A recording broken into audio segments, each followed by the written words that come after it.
আমি কালকে হাসনাতকে বলেছি, ঢাকা বিশ্ববিদ্যালয় স্টাডি হলে আলেম ওলামা স্কলারদেরকে যাওয়ার ব্যবস্থা করতে হবে, যারা বুদ্ধিজীবীদের শিরকি মতবাদকে আলেম ওলামা স্কলার ও ইসলামী বুদ্ধিজীবীরা খণ্ডন করতে পারে।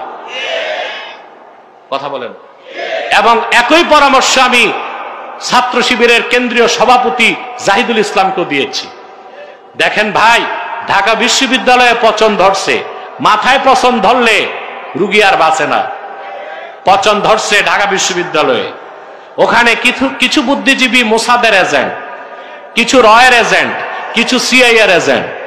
এরা গ্রিক দর্শনে বিশ্বাসী। পশ্চিমা কাফের মুশরিকরা ইসলামের যে ভুল ব্যাখ্যা দিছে এটাই তারা শিখছে, এটাই তারা শিখাচ্ছে।